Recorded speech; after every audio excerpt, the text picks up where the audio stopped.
लोकसभा आम निर्वाचन 2024 के लिए द्वितीय चरण के चुनाव वाले सभी लोकसभा निर्वाचन क्षेत्र में चुनाव के लिए की गई तैयारी की समीक्षा भारत निर्वाचन आयोग के senior deputy election commissioner Nitesh Vyas, director expenditure Pankaj Srivastava एवं सचिव सुजीत कुमार मिश्रा द्वारा द्वितीय चरण के चुनाव वाले जिलों के सामान्य प्रेक्षक, पुलिस प्रेक्षक, व्यय प्रेक्षक, जिला निर्वाचन पदाधिकारी, वरीय पुलिस अधीक्षक एवं पुलिस उप महानिरीक्षक पूर्णिया एवं भागलपुर द्वारा चुनाव की तैयारी को लेकर भारत निर्वाचन आयोग द्वारा जारी गाइड के आलोक में बिंदुवार जानकारी दी गई। भागलपुर के सामान्य प्रेक्षक अमित तलवार द्वारा 26 अप्रैल मतदान तिथि के लिए मतदान केंद्रवार CAPF, DAP, वेबकास्टिंग एवं माइक्रो ऑब्जर्वर की प्रतिनियुक्ति के संबंध में बताया गया। साथ ही SST एवं FST द्वारा की जा रही मतदान केंद्र पर सुनिश्चित बुनियादी सुविधाएं की व्यवस्था, डिस्पेंसर सेंटर, रिसेप्शन सेंटर, ब्रजगृह का त्रिस्तरीय सुरक्षा व्यवस्था, PWD एवं 95+ के मतदाताओं के मतदान के लिए की गई व्यवस्था, मतदान कर्मियों के लिए की गई व्यवस्था के संबंध में अवगत कराया गया। लोकसभा आम निर्वाचन 2024 को स्वतंत्र, शांतिपूर्ण, निष्पक्ष एवं भयमुक्त वातावरण में संपन्न कराने को लेकर प्रथम मतदान पदाधिकारी, द्वितीय मतदान पदाधिकारी तथा तृतीय मतदान पदाधिकारी का तृतीय प्रशिक्षण दिनांक 17 अप्रैल को निर्धारित है, जिसमें EVM संचालन से संबंधित तकनीकी जानकारी, CU से BU एवं VVPAT को जोड़ने की तकनीकी जानकारी, साथ ही VVPAT से संबंधित जानकारी दिया जाना है। एनडीए गठबंधन खगड़िया लोकसभा के प्रत्याशी राजेश वर्मा ने आज नामांकन कराया। राजेश वर्मा ने कहा कि खगड़िया मेरे लिए नया नहीं है, ना ही हम बाहरी प्रत्याशी हैं। विपक्ष पर निशाना साधते हुए वर्मा ने कहा विपक्ष की मंशा ठीक नहीं है। उन्होंने कहा कि खगड़िया में विकास करने का असीम संभावनाएं हैं। वर्षते जनप्रतिनिधियों में कार्य करने और कराने की संक्षमता होनी चाहिए। उन्होंने कहा कि खगड़िया से मेरा लगाव पुराना है। व्यवसायिक एवं राजनीतिक दृष्टिकोण से हम खगड़िया हमेशा आते जाते रहे हैं। उन्होंने कहा अगर जनता का आशीर्वाद हमें प्राप्त होता है तो हम खगड़िया के विकास के लिए हमेशा तत्पर रहेंगे।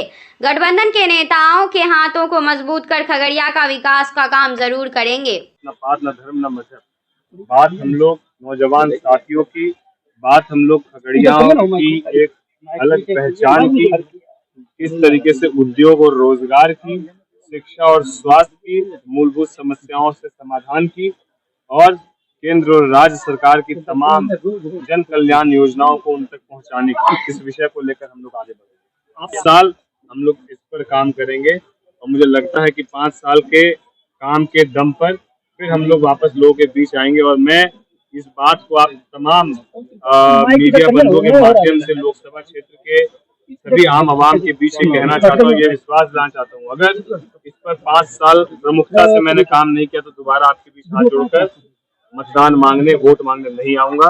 इसलिए पूरी ईमानदारी से आपको विश्वास दिलाता हूँ कि हम लोग इस काम को करेंगे, मजबूती से करेंगे और आप सब लोगों के विश्वास को और खगड़िया की पहचान को मजबूती में पहुंचाने का पूरा 100%।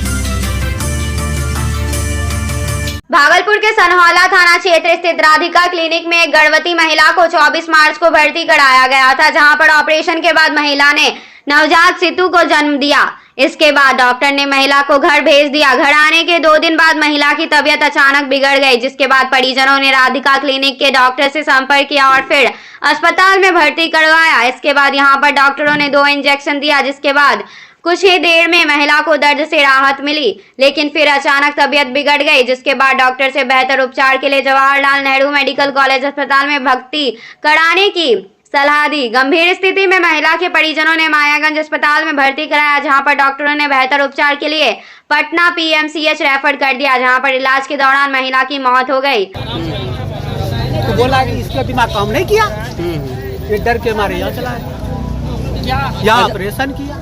यहीं पे ऑपरेशन हुआ था? कब हुआ था ऑपरेशन? आप पहले पेशेंट लेके पहले सबसे पहले सरकारी हॉस्पिटल गए थे पहले, तो उसके बाद उससे रेफर कर दिया। ऑपरेशन का जरूरत था, वहाँ उसका व्यवस्था नहीं था, तो यहाँ दिया। सरकारी अस्पताल से आपको यहाँ कौन भेजा था? भेजा नहीं, रेफर जैसे किया तो इसलिए बोला कि भाई देखो पहले जो भेजा था सबोर में एक बार हुआ था 6 साल पहले, तो उसका सब कुछ जाना हुआ है, वही भेज दो कि मुबारक नाम करके है। इसने बोला कि हम वहाँ नहीं जाएंगे, अभी होली का टाइम है, गर्दा दे देगा तो गोलियां मार देगा, ऐसा ऐसा बोलता है, डरा देता है। डर के मारे बेचारा बोला जाओ ले जाओ ले जाओ। ये डर के मारे यहाँ ले आया। अब कितना मिलता है उसको ये नहीं मिलता है, ये नहीं पता, जान गंवा दिया यहाँ के वास्ते। कब लाया गया था यहाँ? जो डेट किया है आदमी उसका क्या नाम है? हाँ? जो डेट किया है उसका क्या नाम है? कमरुन निसा। इसको कितने बच्चे हैं? 2 छोटे छोटे 4 बच्चे हैं छोटे, एक छोटा है फिर छोटा है फिर छोटा है।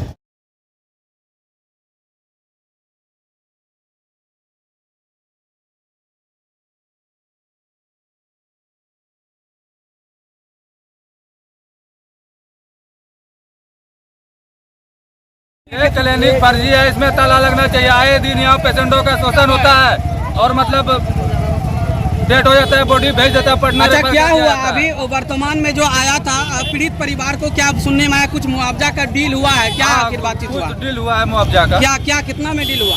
2,20,000 में। 2,20,000 में हुआ।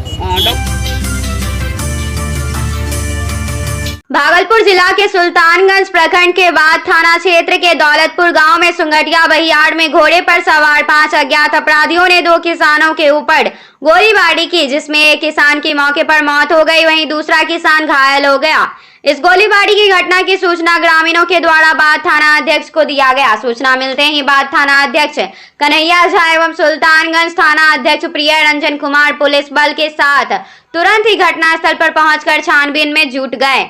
वहीं ग्रामीणों ने बताया कि मेराती गांव के भैंस चरवाहा द्वारा गेहूं का फसल बर्बाद करने को लेकर विवाद हुआ और भाई जबरन गेहूं का भूसा ले जाने का मामला नजर में आते हुए विवाद बढ़ गया। इसी के आक्रोश में मेराती गांव के भैंस चरवाहा के द्वारा घोड़े पर सवार होकर अपराधी 5 की संख्या में अज्ञात अपराधी आए और दोनों किसानों के ऊपर गोली चलाने लगे, जिससे एक की मौत मौके पर हो गई।